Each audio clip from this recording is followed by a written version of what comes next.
Hey folks, this is BestInSlot. Welcome back to a mod spotlight series for Jurassic World Evolution 2. A really exciting day today because we've got 10 mods to take a look at. It was 9 originally, but you know, we have to have a 10. You can't have 9, you have to have at least 10. So having 10 mods to look at today, 10 really high quality mods as well, some really exciting stuff, tons of new species. You know, we rarely get this many species in such a short amount of time. Now, before we get started, as per usual, a disclaimer: mods can possibly break your game, particularly when there is a new update for the game, which we would expect probably middle of next month-ish at a guess, if they stick to their usual 3-month or so timeline. I'll let you know more about that whenever we know about that, of course. But anyways, if they do break your game, it's not my fault, it's not the mod maker's fault, and most certainly isn't Frontier's fault. Leave them alone. Yeah, numpties. Asmodeus has returned today, but he's in a bit of a weird mood. Asmodeus, do you have anything to say? I will drink the blood of the innocents. He's going to drink the blood of the innocents. I deeply regret committing to that voice for Asmodeus all those months ago, and I can't really change it at this point. Maybe he's gonna go through puberty and his voice is gonna drop, and then I can stop doing the squeaky voice. That would be nice. Anyways, let's get started. As I say, tons of stuff to check out today, so I do want to keep things moderately snappy. So we're going to kick things off with a Tarbosaurus beta mod.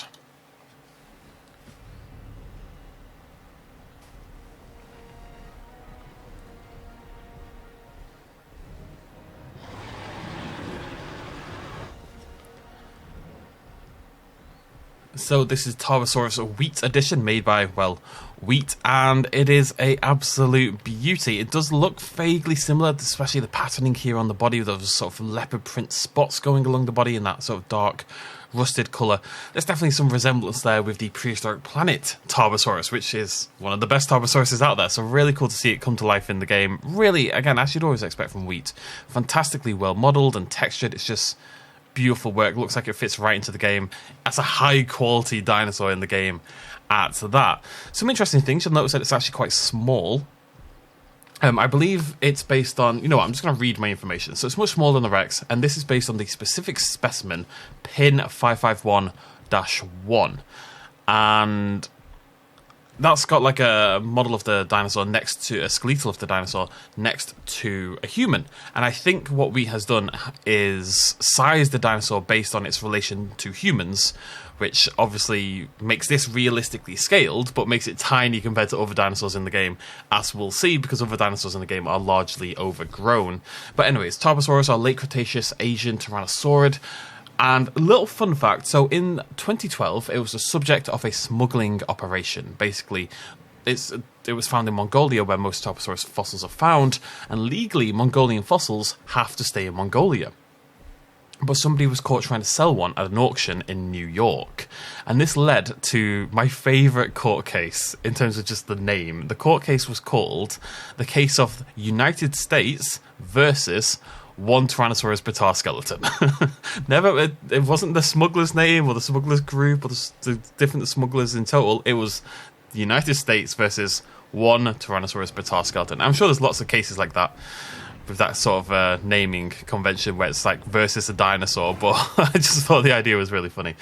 Anyways, the smuggler conceded pretty quickly that they had indeed stolen the skeleton, and it was repatriated back to Mongolia. So a beautiful Prehistoric Planet looking Tarbosaurus to kick things off. Fantastic work from Wheat as always, but as you may have seen, not the only Tarbosaurus we're going to get. We're going to get 2 Tarbosauruses, and they function together. I love when mod makers consider this kind of thing. So let's check out another Tarbosaurus now, this one by Master Doot and Pokemon Fan 2750.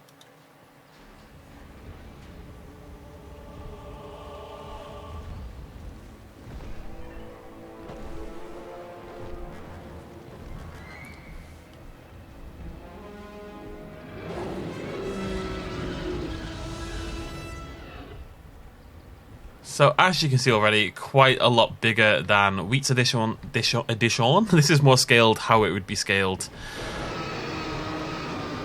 compared to other dinosaurs in the game. Maybe a little large. Tarbosaurus was, you know, sort of 10 feet or so smaller than the Tyrannosaurus Rex. But there you go. We have another really interesting Tarbosaurus.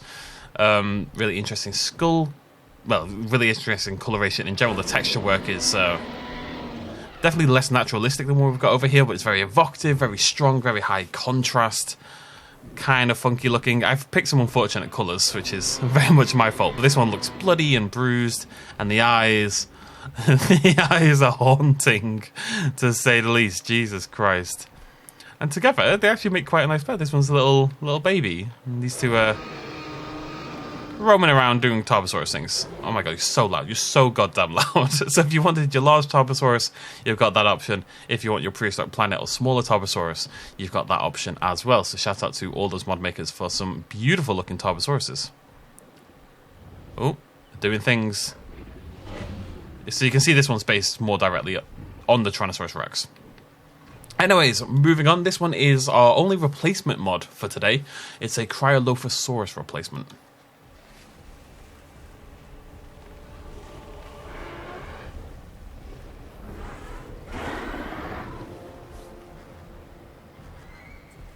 I just think this is a really cool idea. This is Adult Dilophosaurus by Mitchell Productions, and as you can see, it replaces the Cryolophosaurus with a Dilophosaurus. It just brings the Dilophosaurus model onto the Cryolophosaurus, and what that means, given the increased size, is that this is basically the novel Dilophosaurus. It's not been remodeled much beyond that to look more like the novel Dilophosaurus, but in terms of size and stuff like that, it's much more akin to the Dilophosaurus that we see in the novel rather than the one in the film. Cryolophosaurus is a really natural replacement for it, a really good fit for that, and yeah, it's really cool to see, actually. It looks fantastic. I'm a big fan of the novel Dilo. It's humongous. I think it's 20 feet or 30 feet. I can't remember. But yeah, that sort of serpentine movement, the way that kind of movement really suits the Dilophosaurus really well, so the Cryolophosaurus is a really cool fit. Just a really nice little mod if you wanted a larger Dilophosaurus, and of course you could use this with the original Dilophosaurus, and you would have the same model going on, so you could actually have very realistic juvenile and adult members of the Dilophosaurus species, if that's the direction you want to go in. Right, next up on our list is a Drepanosaurus. Goddamn Tarbosaurus. Get out of the way. Thank you. I regret releasing that Tarbosaurus first. There they are. Amazing. Okay, so this is Drepanosaurus. Let's grab one of these little guys. So Drepanosaurus, made by, this will shock you, made by Yosuba. So if there's ever anything super weird, you can usually assume it's made by Yosuba. And Drepanosaurus is a really interesting creature. It's an arboreal, so it lived in trees, reptile from the Triassic of both Italy and the USA. It had a prehensile tail, so this big old tail at the back. It could use to grab things and hook onto things, etc., like a monkey. And a huge claw, as you can see, on the index finger. A gigantic claw, okay, it's a humongous claw on the index finger, which it would use probably for burrowing into bark and into insect nests and stuff like that. You know, this was an insectivorous creature, so it would have been burrowing in and scooping out insects to feast upon. Yummy, yummy. Yeah, really interesting looking, bizarre looking creature, which again, Yosuba's really good at. Utterly strange looking. We don't actually have a skull at all of Drepanosaurus, but we do have similar creatures, so we can take a good stab of it. We've got these little bony details along the back there, along the booty. A huge, thick ass tail right there, which even has a little spike on the end as well. Looks like a giant finger. It's slightly terrifying. There's massive index claws.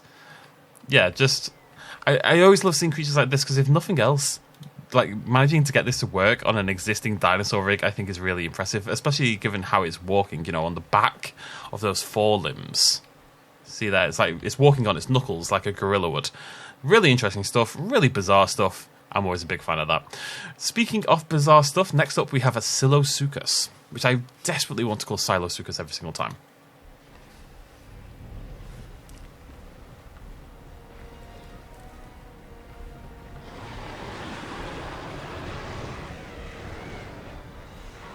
Amazing. Looks like something out of Primeval, which I really like. So this is Silosuchus, made by Master Doot, and you're gonna have to bear with me on this one. This is a bit of a mouthful. We've all been there. This is a Shuvosaurid, Poposaurid, Archosaur. Poposaurid? Might be Popo rather than Popo. I prefer Popo. Poposaurid, Archosaur from Triassic South America. Poposaurids are a clade of pseudosuchians, which are archosaurs. Now, archosaurs are a clade of diapsids, including crocodiles, birds, and all their descendants, basically. And pseudosuchians pseudosuchians in particular are archosaurs that are more closely related to crocodilians than to dinosaurs. So basically, Silo is a archosaur, which is a diapsid, including crocodiles, birds, and all their descendants, but it's closer to the crocodile side than to the dinosaur side. It's not a crocodilian, but it's closer to a crocodilian than it is to a dinosaur. Does that make sense? Shovosaurids are a specific group of these theropod-like pseudosuchians, bipedal, crocodilian-esque creatures, basically. Bloody Nora. Taxonomy is incredibly convoluted at times. It feels like it needs a reboot, you know? It just needs to scrap the whole system and redesign it.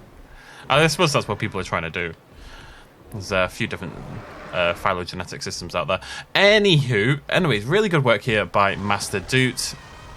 Bizarre looking creature, but it does look a little bit like a bipedal crocodilian. It's got that kind of crocodile sort of back there that we'd often see with every single modern movie dinosaur, basically. Could be a Giga, could be the dinosaurs from 65, which really should be called 66.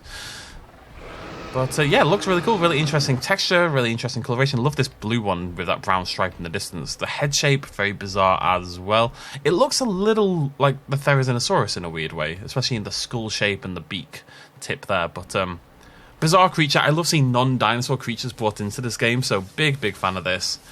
And yeah, huge shout out to Master Doot for bringing us more weirdness. Speaking of Master Doot, we have another Master Doot mod. So we're going to move over here, and as you can see, we have 2 Megaraptors. So not only do we have 2 Tarbosauruses today, but we've got 2 different Megaraptors as well. And again, they both work together. So you could use this for sexual dimorphism. You could use this for genetic mutations. Maybe they're like a rival gang or something. You know, there's lots of variety. So the first Megaraptor we're going to check out is from Master Doot. I'm going to wait till you get out of the way. Now, all the dinosaurs have decided, well, they're not dinosaurs, these are the Silosuchuses, have decided to move into the hatchery that I'm trying to click. What are you doing? Stop walking in circles. Get out of the goddamn way. I'm just going to click release.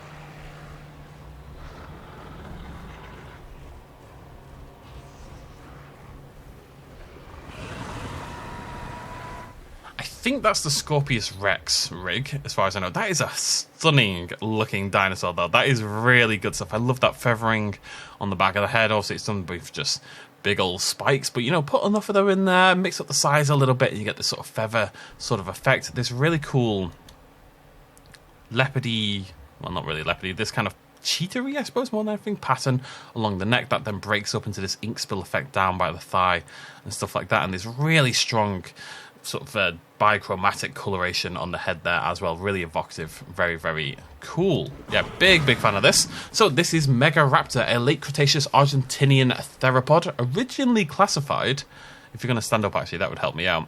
It was originally classified as a Dromaeosaurid because it's got a gigantic sickle claw, which this one doesn't really have. I mean, I guess, yeah, you'd say that one there. So on the first finger, which is where it should be, it's got a larger sickle claw, as you can see, compared to the other claws. This one really stands out compared to those two. Love the texturing on those claws as well. That's really interesting. So you can see why it was originally classified as a Dromaeosaurid, because they didn't have the other fingers. Oh, no, play.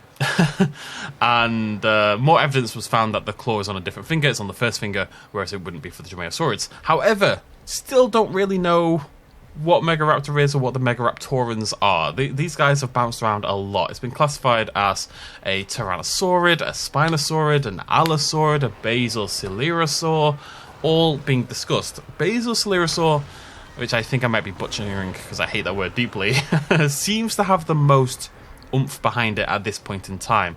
And it would put the Megaraptoran clade within Coelurosaurs, and that's a sister taxon to Tyrannosaurids. But regardless of all that, there was definitely some convergent evolution going on between the Megaraptorans and the Coelurosaurs and the Allosaurids. It's all a little bit messy. Nobody really knows what to do with you, buddy, but you look very cool, and that's the important thing. Do you feel cool? Do you feel sexy? Feels cool and sexy. So let's look at another cool and sexy Megaraptor. There are too many dinosaurs in this dinosaur park.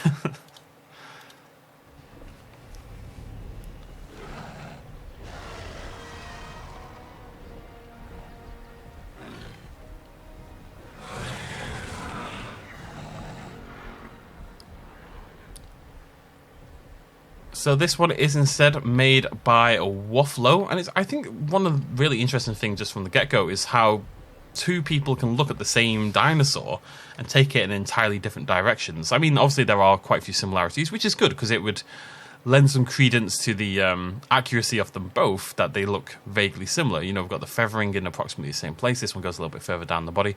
Really, the coloration here is fantastic. Really strong, very Darth Maul-esque. It's actually a dark blue with some black striping in it, as you can see.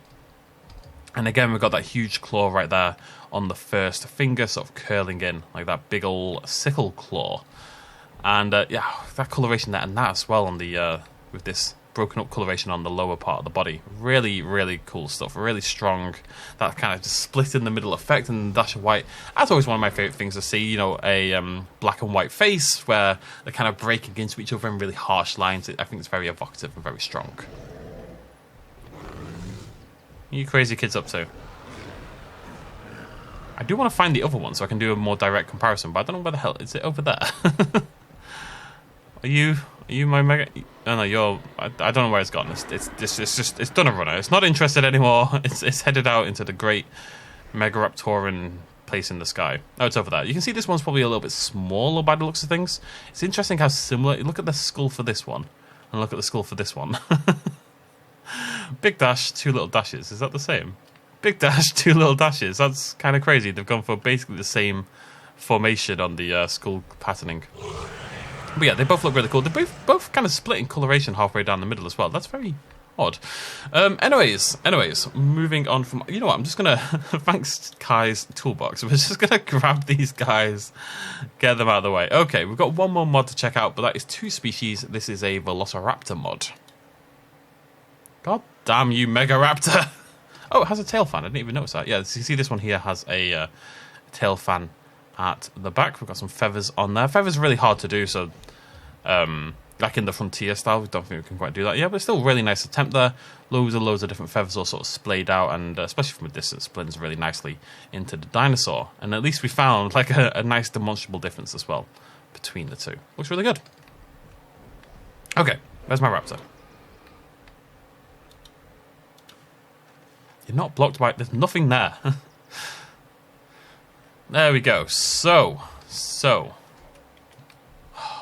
Amazing. So good looking. So you may recognize this somewhat.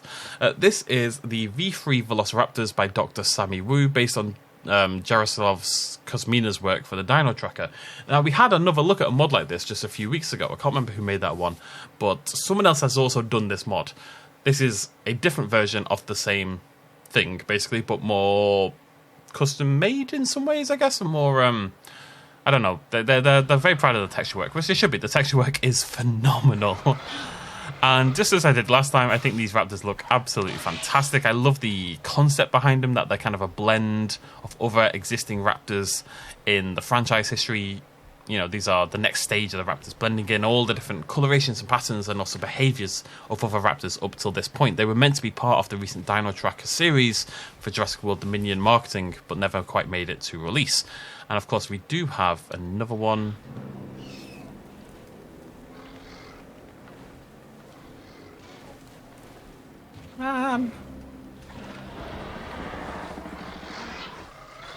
They look so good. They really do look so good. So this one's more based on the Velociraptor from Jurassic Park, the female Velociraptor, I should say, from Jurassic Park 3, but it's got the striping and patterning of, say, the Tiger Raptor or the main Raptor from Jurassic Park 1.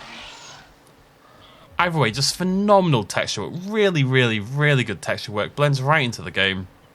Would go right in as like one of my favourite raptor skins in the entire game as well.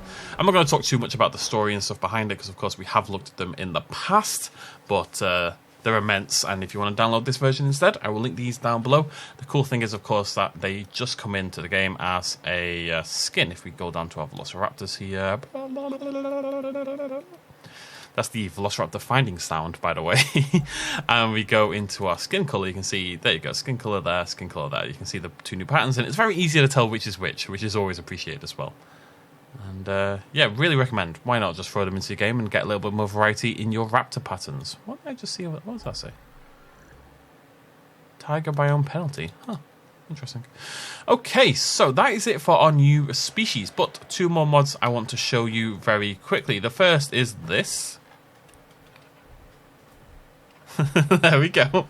So we've taken a look at one of these in the past, but I thought I'd showcase the goat as well. This is Minecraft Goat by Viral Cyclopes. I think we looked at the pig last time. There's also a horse, so there's now 3 different Minecraft animal mods out there. But the goat is a replacement for the goat, so it makes a lot of sense. And again, Viral's done a really good job at sort of integrating it into the game. It looks... I mean, I'm not going to say it looks natural, because obviously it doesn't. But, you know, it fits on the rig really well. And if this was Minecraft, it would look perfectly okay. If we could make everything else look like Minecraft, which would be quite fun actually, then this would be really cool. I don't know why you'd ever use this. I love these little guys, they're so strange. But it's really well done, and I think that's I like my little weird mods like this, and it's worth celebrating. Look at it go, it's adorable. Living its best life. You do you, buddy. Last mod I want to show you isn't an active mod at the moment, it's more a preview of an upcoming mod. So I'm going to bring up an image now. And this is like a future iteration of Kai menu. And Kyodanic posted a whole video on their channel that you should definitely go check out. Sort of, they're going to do a 3-part preview of how this works. But it's fantastic, as it always is. It's really exciting stuff. And what this will basically do is an in-game menu. So you load this up in your Jurassic World Evolution 2, and it's going to show you all your installed mods, what sort of subsection they're in, you know, is it a new species, what is it, and what they do, as well as if they're enabled and if they're up to date and compatible with your current game version. And mod makers can opt into using this system, and it should, as long as people are opting in and people are using it correctly, it should make mod organization just so much easier. It should make it really easy to know if you need to update your mods or if something needs changing, you know, where there could be a problem. A lot of people have issues. I think a big problem for people don't have ACSE installed, or people don't have the right Kyodanic mods installed. And this should be really good at telling you when that's an issue. So yeah, it should make mod makers' lives easier for organization purposes, but it should make your life easier as well as a mod user. As I say, this isn't out yet, but obviously when it comes out, I'll give you a full look at it and we'll check it out. But Kyodanic is, as per usual, doing some phenomenal work. A lot of this stuff, I think it's been mentioned that a lot of Kyle's mods, like say the invisible aviaries and stuff like that, is more likely to reappear when Jurassic World Evolution 2 stops updating. It can be a little frustrating at the moment because you work on a mod and then an update comes out and it's broken. You have to go back through everything. If you watch what Leaf is doing with Planet Zoo, 150 plus animal mods or something. It's definitely 100 plus animal mods, and every time an update comes out, all of those mods need to go back and be updated. And they keep doing it every single time because they're absolutely bloody mad. But I can see why mod makers don't want to redo all their mods every single time, especially the more complicated ones, which assumably need more work than just like a small change to bring them up to stick. So definitely shout out to the mod makers who keep bringing us really cool new stuff whilst development for the game is going on. And yeah, that's about it from me. So 10 fantastic looking mods, really cool new species, really cool replacement species, a goat. Yeah, it's been a good week. My favorite, I'd like to pick my favorite of the bunch. It's probably going to be that Tarbosaurus, honestly. That very first Tarbosaurus we looked at, if I can find it ever again, which I probably can't. Is it you? That's the other one. That is a cool Tarbosaurus, but you know, my deep love for Prehistoric Planet is obviously corrupting me a little bit here, because I just think that's a really... I don't know if it's... I mean, it's obviously inspired by it, but it's not meant to be a direct one-to-one, I don't believe. It's not mentioned on the mod page. But either way, it just looks really, really cool. It looks really naturalistic. You know, it's something about the coloration and the pattern work. It just looks really close to... as close to a real dinosaur as we get in this game, in a way, if you know what I mean. Either way, lovely stuff. Give all the mod makers lots of love. I will link these, of course, all down below in the description of the video, so go check all those out. From me a like if you enjoyed the video, and I'll see you lovely folks very, very soon. Thanks for joining me. Cheers much of as always. Bye-bye.